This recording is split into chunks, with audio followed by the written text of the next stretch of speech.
Donald Trump is back in the city for the first time since he appeared in Manhattan courtroom last week to face criminal charges. The former president will give a deposition in Attorney General Letitia James' $250 million civil lawsuit against the Trump organization. CBS News' John Diaz live outside Trump Tower for us this morning with more. John?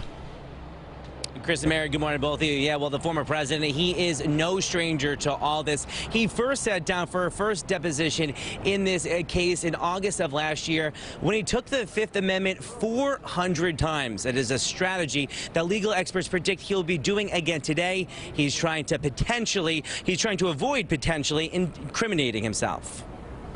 I decline to answer the question.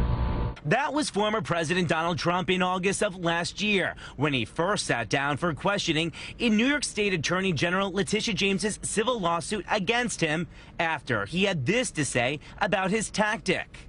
Anyone in my position not taking the Fifth Amendment would be a fool, an absolute fool. Which is why experts predict today he will remain tight-lipped. I would think it would be more of the same. I can't imagine his attorneys allowing him to answer any questions. The $250 million civil lawsuit against the 45th president alleges he, 3 of his children, and senior execs at the Trump organization ran a 10-year scheme, falsely inflating his net worth by billions of dollars to persuade banks to lend money to the company on more favorable terms and gain tax benefits, among other things. The inflation of his assets, it seems like they have a very compelling case against him. Late last night, the former president arrived at Trump Tower ahead of today's deposition, and just hours after suing Michael Cohen for $500 million for allegedly breaching his contract as Trump's former attorney, which comes just weeks after Trump was arrested in a historic case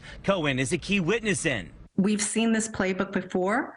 Donald Trump prefers to be on the offensive. He doesn't like being in the defensive seat, but he certainly likes to wield his power in the courtroom when he can. Now, when it comes to today's deposition, we are told that it will be conducted in a private. And the Attorney General, Letitia James, she was asked about the deposition during an unrelated news conference yesterday, but she declined to comment.